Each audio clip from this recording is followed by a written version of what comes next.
नमस्कार बंधुरा शिखा सोम चैनेले तुम्हादेर सबाइके स्वागत जानाई। आशा करी सबाई भालो आछो एबं सुस्थ आछो। आमी आजके धनेपाता टमेटोर एकटा पेस्ट रेसिपि करे देखाबो।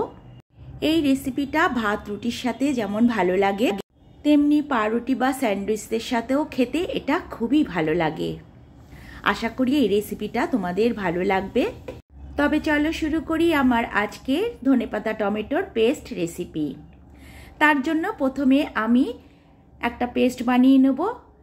আমি একটা ছোট সাইজের পেঁয়াজ নিলাম, তার সাথে একটা মাঝারি টমেটো নিলাম, তার সাথে 4-5 কোয়া রসুন নিলাম আর একটা কাঁচা লঙ্কা আমি নিয়ে এটাকে পেস্ট করে নেব।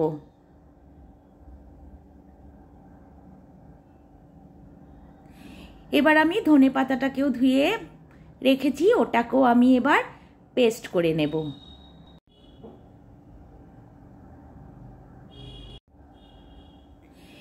এখন আমি কড়াইতে 1 চামচ সরষের তেল দিয়ে দিচ্ছি। এর মধ্যে আমি টমেটো রসুন পেঁয়াজের পেস্টটা দিয়ে দিলাম। এটাকে একটু ভালো করে কষিয়ে নেব। প্রথমে 1.5-2 মিনিট ধরে এটাকে কষিয়ে নিয়েছি আমি। এবার এর মধ্যে আমি 1 চামচ আদা বাটাও দিয়ে দিলাম আর আমি 1/2 চামচ জিরের গুঁড়ো, 1/2 চামচ ধনের গুঁড়ো, সামান্য একটু হিং, পরিমাণ মতো লবণ আর আমি হলুদ গুঁড়ো দিয়ে দিলাম সামান্য একটু। এবার এটাকে ভালো করে আমি একটু কষিয়ে নেব আবারও।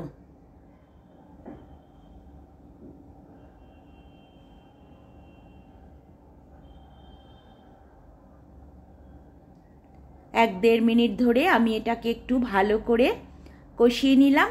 এবার আমি ধনেপাতার পেস্টটা এর মধ্যে দিয়ে দিচ্ছি।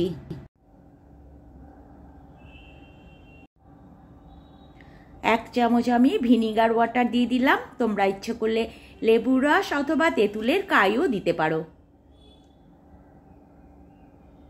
সবগুলোকে আমি ভালো করে মিশিয়ে আমি এটাকে একটু কষিয়ে নেব।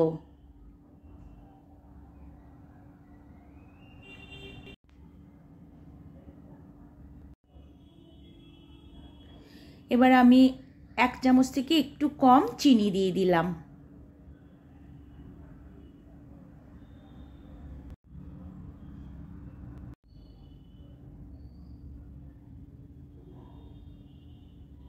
আমি ওটাকে 1.5-2 মিনিট ধরে ভালো করে কষিয়ে নিলাম।